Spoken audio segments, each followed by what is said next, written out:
Ladies and gentlemen, after that insightful address by our chief guest, it is now time for our keynote address by Mr. Vijay Kumar Sharma, Director, Micro, Small and Medium Enterprise Development and Facilitation Office, Jaipur. The institute provides techno-managerial consultancy to existing and prospective entrepreneurs and guides students on starting an enterprise. It facilitates an interface between various central and state government departments, institutions, and other developmental functionaries for the promotion of MSMEs in Rajasthan. Moreover, the institute conducts different programs in supporting MSMEs and explores avenues for employment generation. Mr. Vijay Kumar Sharma is a mechanical engineering graduate who joined the Office of the Development Commissioner in 1993. Since then, he has served its field offices in Silchar, Nagaur, Jaipur, Imphal, Rourkela, and Uttarakhand. Please join me in welcoming Mr. Sharma up on the stage. नमस्कार, respected Balwant Singh ji, KL Jain साहब, अरुण जी, जैमिनी जी, ओझा जी, जयप्रकाश जी और सभी delegates, particularly Syed फजल जी, आपने हमें याद किया, अच्छा लगा। जहाँ तक आप इस बात से सहमत होंगे कि MSME किसी भी देश की इकोनॉमी की बैकबोन है। हमारे देश में MSME का कंट्रीब्यूशन GDP में 29% है। डेवलप्ड कंट्रीज में GDP में 50% तक MSME का कंट्रीब्यूशन होता है। हमारा भी मिशन है कि हम इसे 50% तक कैसे पहुंचाएं। जहाँ तक मुझे विदित है कि आप लेटेस्ट टेक्नोलॉजी लाना चाहते हैं, marketing share globally as well as domestic share दोनों बढ़ाना चाहते हैं, साथ ही अपने बिजनेस को बढ़ाने के लिए सेंट्रल गवर्नमेंट, स्टेट गवर्नमेंट की पॉलिसीज, स्कीम्स, इंसेंटिव्स के माध्यम से कैसे बेनिफिट किया जाए, इसको भी जानना चाहते हैं। मैं कोशिश ये करता हूँ कि आपको क्योंकि जो समय है उसमें स्टेप बाय स्टेप आगे बढ़ाता हूँ। हम लोग Jodhpur well non would furniture का एक्सपोर्ट हाउस है। आप सोच रहे होंगे कि वहाँ पर टेक्नोलॉजी की क्या नीड है। अभी MSME की CDP क्लस्टर डेवलपमेंट प्रोग्राम के अंतर्गत वहाँ पर CFC स्थापित की जा रही है, जिसमें केमिकल ट्रीटमेंट और वुड सीजनिंग प्लांट स्थापित किया जाएगा। गवर्नमेंट ऑफ इंडिया ग्रांट 70% रहती है, 15%, 20% के आसपास इसमें स्टेट गवर्नमेंट का रह जाता है और 10% SPV जो तैयार रहती है ऑपरेट करने के लिए उनको देना होता है। एक बहुत बड़ी उपलब्धि राजस्थान के लिए परिप्रेक्ष्य में बता दूं मैं आपको कि जो भी क्लस्टर के तहत जो डेवलपमेंट करना चाहते हैं, अपने क्लस्टर का डेवलपमेंट जो करना चाहते हैं, उन्हें रिको के माध्यम से 25% पर लीज अमाउंट पर लैंड उपलब्ध की जाती है। इसमें सेक्शन 8 में कंपनी तैयार की जाती है। तो पहला पोटेंशियल हमारा ये प्रोजेक्ट अभी चल रहा है, जोधपुर में लगाया जा रहा है हमारी स्कीम के तहत। मैं बालोतरा गया, बालोतरा में प्रिंटिंग मटेरियल आप सरप्राइज करेंगे, 1200 टेक्सटाइल प्रिंटिंग हब है वहाँ पर। और पूरे देश में जो कपड़ा प्रिंट होने के लिए बाहर से कपड़ा आता है और प्रिंट होने के लिए बाहर जाता है, प्रिंट होने के बाद बाहर ही जाता है। वहाँ पर डाउन स्ट्रीम इंडस्ट्री का बहुत बड़ा पोटेंशियल है। साथ ही CFC में डिजिटल प्रिंटिंग का वहाँ पर हम कोशिश कर रहे हैं कि वहाँ भी एक CFC का प्रपोजल आए। अपोलो जिसी तरीके से जोधपुर में रोट आयरन फर्नीचर, अपोलोस्ट्री आदि का भी काम बाकी है, उसमें भी प्रोजेक्ट लाया जा सकता है CFC के अंतर्गत। एक प्रोजेक्ट हमारे पास आया है अभी डेयरी का। डेयरी में आप देख रहे होंगे कि राजस्थान जो भी डेयरी प्रोडक्ट है उसमें पनीर के बाद में उसे फेंक देते हैं। एफिलेंट ट्रीटमेंट प्लांट की आवश्यकता है, उसको डायरेक्ट एक तरीके से वेस्ट है वो, उसे वे प्रोटीन निकाल कर, लैक्टोज निकाल कर एक बहुत बड़ी संभावना है। ये प्रोजेक्ट भी बहुत जल्दी ही हमारे क्लस्टर के अंतर्गत लाया जा सकता है। एक क्लस्टर हमारा गोटालूम का जो अभी अजमेर में चल रहा है। गोटालूम क्लस्टर में अजमेर में अच्छे आर्टिजन्स हैं। बहुत छोटा सा प्रोजेक्ट था जो सक्सेसफुली अभी रन कर रहा है अजमेर में। आपको मैं आमंत्रित करना चाहूँगा कि जो भी प्रोजेक्ट CFC के अंतर्गत आए उन्हें आप लगाएं। मंत्रालय की एक स्कीम और है पर्टिकुलरली आर्टिजन्स के लिए, उसमें स्फूर्ति क्लस्टर। आज राजस्थान में 34 स्फूर्ति क्लस्टर चल रहे हैं। जोधपुर में, बाड़मेर में देखा हमने तो एम्ब्रॉयडरी पर है, ईसबगोल प्रोसेसिंग पर है, भरतपुर में हनी पर है, हनी पर अलवर में भी है। तो डिफरेंट प्रोडक्ट हैं। जैसे आप देखेंगे, जब भी आपको ऐसा मौका मिले तो स्फूर्ति एक तरीके से बहुत अच्छी स्कीम है। 5 करोड़ रुपए तक के ग्रांट इसमें, एक तरीके 90% गारंटी मान लीजिए इसमें। नेक्स्ट स्कीम होती है, आप यदि राजस्थान के बिजनेस सीनियरों को देखें तो यहाँ से बहुत बड़ी उपलब्धि जो इस पीरियड में हुई है, क्वार्ट्ज स्लैब एक्सपोर्ट हो रहा है। उदयपुर से क्वार्ट्ज स्लैब एक्सपोर्ट हो रहा है। आपको पता है कि पहले हमारा पूरा माल जो भी सिरेमिक ग्राइंडिंग होके मोरबी जाता था, टाइल्स वगैरह में लगता था। टेबल वेयर हमारे मोस्ट इम्पोर्टेंट बॉर्न चाइना के जो प्रोडक्ट हैं वो all over India, all over world famous हैं। इसके सिरेमिक के क्लस्टर्स की बहुत बड़ी आवश्यकता है इस राजस्थान के लिए। जो हो सकता है कि नेक्स्ट जो भी पॉलिसी आएगी उसमें इस तरह के क्लस्टर्स लगाए जा सकेंगे। जहाँ तक जयपुर के बारे में देखें हम, Jaipur James and jewellery, readymade garment और स्टोन, हमारे राजस्थान में इन सभी तीनों प्रोडक्ट में स्टोन का एक्सपोर्ट लगातार बढ़ता जा रहा है। अभी थोड़े समय के लिए कुर्ती का एक्सपोर्ट थोड़ा कम हुआ है, वुडन फर्नीचर्स का भी थोड़ा कम हुआ, बट ट्रेंड्स आर राइजिंग। कभी कभी लगता है कि 73,000 करोड़ रुपए का एक्सपोर्ट पाना राजस्थान के लिए बड़ी बात है। आगे मंजिल तो बहुत बड़ी है, 1 लाख करोड़ तक पहुंचना है हमें। तो एक्सपोर्ट पोटेंशियल बहुत है। अभी आप सोच रहे होंगे कि भाई हमारा राजस्थान में हम लीडिंग पोजीशन जो है। दूसरा जो हमारी एक्टिविटी आती है कि मार्केट की तलाश रहती है आपको। मार्केटिंग आज MSME की, मैं जहाँ तक समझता हूँ, लोग कहते हैं कि भाई फाइनेंस प्रॉब्लम है, टेक्नोलॉजी प्रॉब्लम है। नो, MSME की सबसे बड़ी प्रॉब्लम है मार्केट। उसे लीड नहीं मिलती कि उस जो प्रोडक्ट बना रहा है उसको यूज कौन करेगा। अभी हम देखते हैं बड़े लोग तो इंडिया मार्ट के माध्यम से करके अपनी प्रोडक्ट तक पहुंच जाते हैं, लीड मिल जाती है। Lead generation is the biggest challenge for constraint कह दीजिए for MSME, particularly micro enterprises. आप देखिए राजस्थान में 14 लाख MSMEज हैं, उसमें से 97% माइक्रो एंटरप्राइजेज है और उसमें से 60-70% रूरल बैकग्राउंड, रूरल एरियाज में है। कितना बड़ा वो हमारा, यदि MSME का यदि दूसरे रूप में कंट्रीब्यूशन देखें तो हमारी इकोनॉमी को डिसेंट्रलाइज, एम्प्लॉयमेंट जनरेशन पहला बेनिफिट है हमें, और इकोनॉमी को डिसेंट्रलाइज करना शायद बहुत बड़ा बेनिफिट है जिसको लोग समझ नहीं पा रहे हैं। We feel proud in at any moment we are serving the nation in right way. यदि MSME को बूस्टअप मिलता है और इस देश की MSME को, पर्टिकुलरली माइक्रो एंटरप्राइजेज को टेक्नोलॉजी प्रोवाइड कर दी जाए किसी भी तरीके से, तो हम मिरेकल्स कर सकते हैं। जो 5 ट्रिलियन का जो ऑब्जेक्ट है वो शायद हम बहुत जल्दी पूरा किया जा सकता है। अब टेक्नोलॉजी की जब बात आती है तो इस डिजिटल एरा में मार्केटिंग में अभी जैसे ONDC आ रहा है, ओपन नेटवर्क डिजिटल कॉमर्स।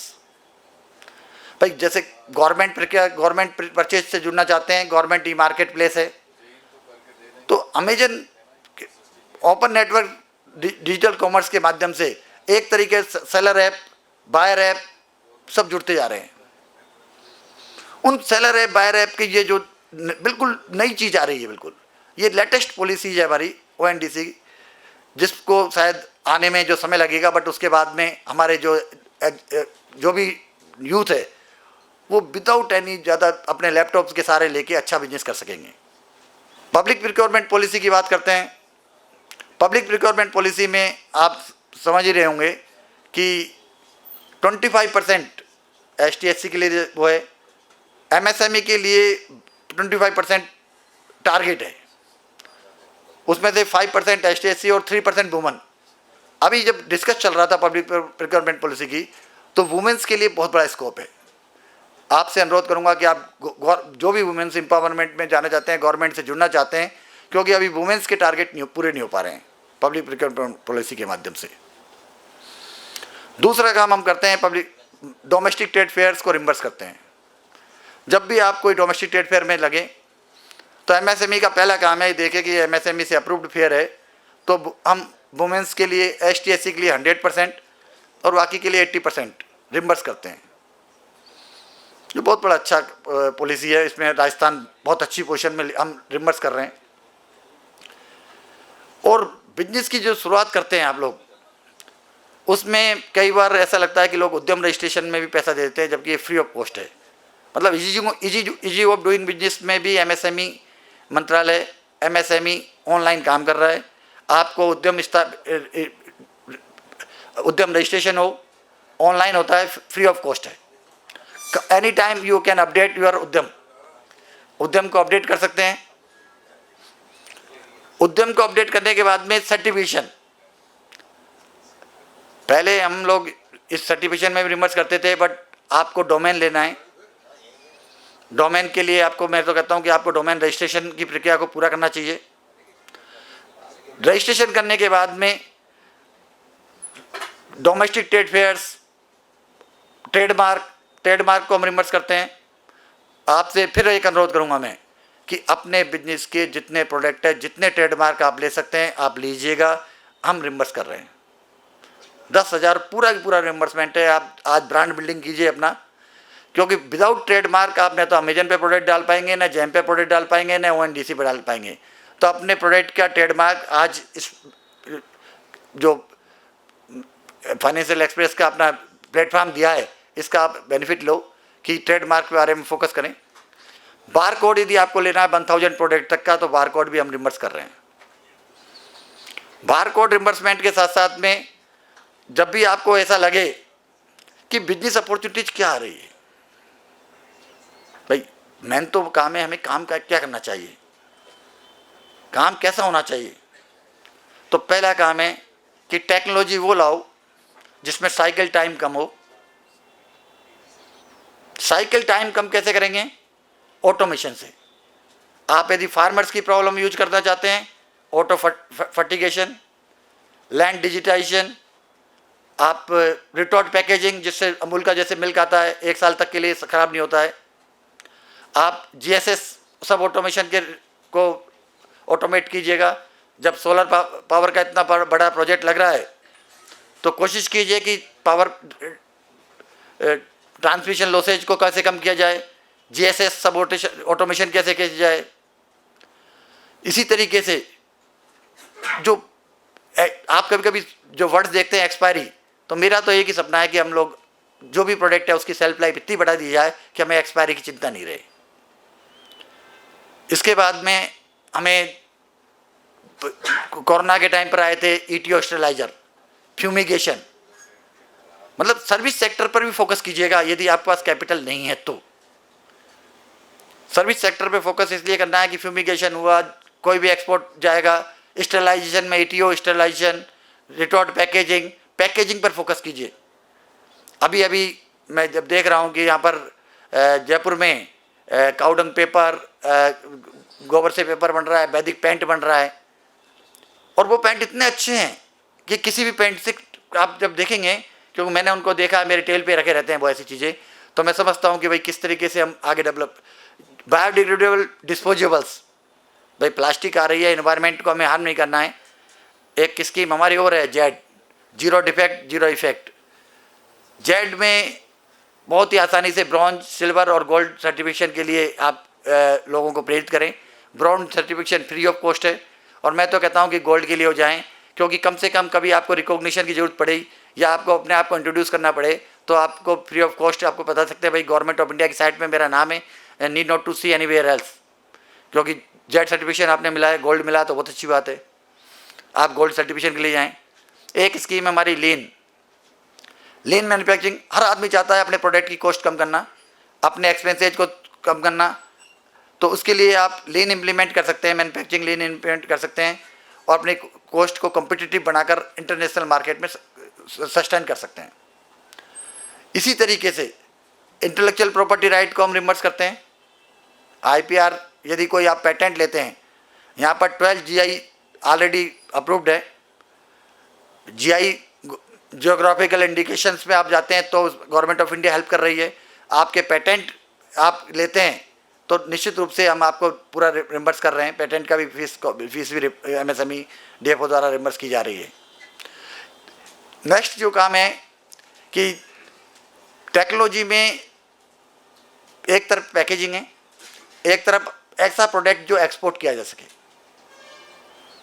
जैसे आपको उदयपुर से क्वार्ट स्लैब जा रहे हैं, यदि कोई रेजिन इंपोर्ट हो रही है, सपोज रेजिन यदि बनाता है तो रेजिन यूज भी होगी और एक्सपोर्ट भी किया सकती है। यहाँ के हैंडीक्राफ्ट्स के लिए बेसिकली कोशिश तो यही की जाती है कि हम जैसे वुडन सीजनिंग प्लांट और वो ला रहे हैं, स्टोन के लिए राउटर्स वगैरह लगाए जा रहे हैं, CNC मशीनें लगाई जा रही है। एक के बाद एक यदि प्रोजेक्ट जब देखते हैं, कोई भी प्रोजेक्ट के बारे में जब बात करेंगे, सोलर और सीमेंट और ये तो हमारी लीडिंग वो है। अभी मैं बालोतरा गया था, पचवदरा में हमारी रिफाइनरी आ रही है। राजस्थान का सीनरी देखेंगे ना तो कभी कभी ऐसा लगता है जैसलमेर में डेट्स हैं, बाड़मेर में अनार हैं, बीकानेर में ऑलिव ऑयल है।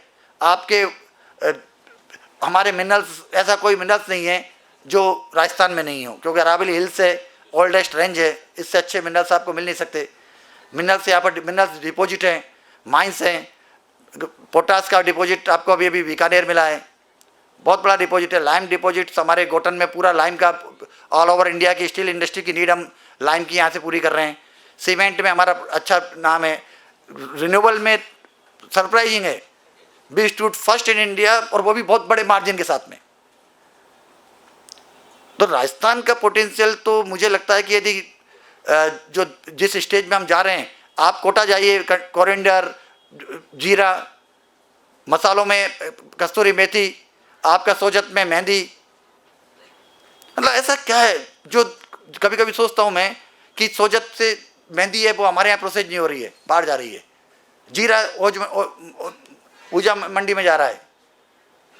इसबगोल हमारे यहाँ प्रोसेस होता है, वो प्रोसेस नहीं हो रहा है। तो पोटेंशियल के रूप में राजस्थान तो डेफिनेटली, राजस्थान का फ्यूचर मुझे तो सब समझ में आ रहा है कि 2030 we will lead the nation. और यदि किसी को देखना है तो केवल इतना ही देखना है कि हमारा उसमें क्या कंट्रीब्यूशन रहेगा, हमारा क्या योगदान रहेगा हमारे स्टेट के विकास में। मुझे फाइनेंस एक्सप्रेस द्वारा जो मौका दिया गया बोलने के लिए, मैं आपका आभारी हूँ। और आशा ही नहीं, पूर्ण विश्वास है कि राजस्थान के उद्यमी राजस्थान के विकास में अपना पूर्ण सहयोग देंगे। जो भी कंस्टेंट है, इकोसिस्टम है, वो बहुत ही अच्छा है। हमें आगे बढ़ने के लिए प्रेरित होना है। इकोसिस्टम कभी कभी मैं बार बार कहता हूँ कि लोगों ने बिजनेस एम्पायर खड़े किए हैं जब बहुत विपरीत परिस्थिति थी, आज तो बहुत अच्छा है।